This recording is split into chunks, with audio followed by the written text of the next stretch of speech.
एक छोटे से गांव में जो घने जंगलों और शांत नदी के किनारे बसा था, वहां एक प्राचीन मंदिर था। वह मंदिर था भगवान शिव का।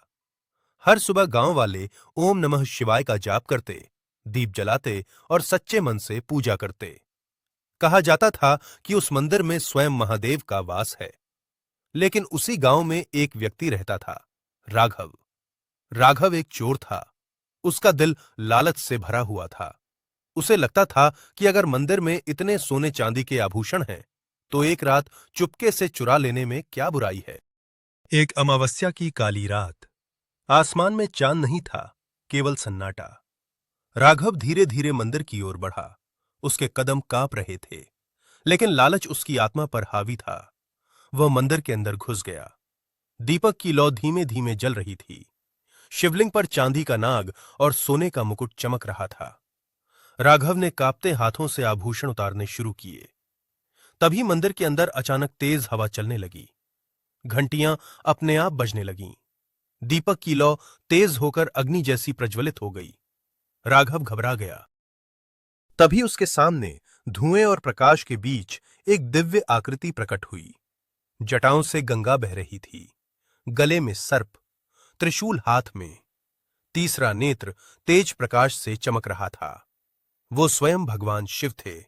राघव जमीन पर गिर पड़ा। मुझे क्षमा कर दो प्रभु, वो कांपती आवाज में बोला। महादेव की आवाज गूंज उठी। हे मनुष्य, तूने मेरे आभूषण नहीं, अपने कर्मों को चुराया है। पूरा मंदिर दिव्य प्रकाश से भर गया। महादेव बोले, सजा तो मिलेगी, लेकिन वो तेरे सुधार के लिए होगी।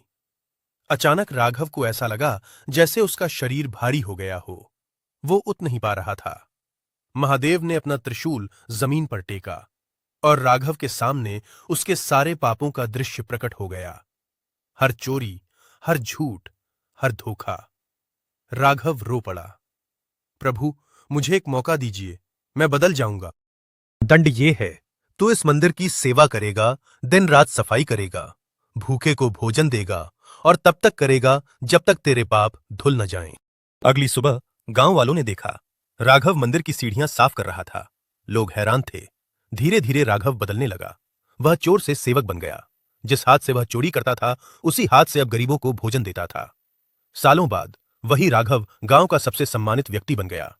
और एक दिन जब वह शिवलिंग के सामने बैठकर ओम नमः शिवाय का जाप कर रहा था, एक तेज प्रकाश मंदिर में फैला और उसकी आत्मा शांत होकर महादेव में लीन हो गई।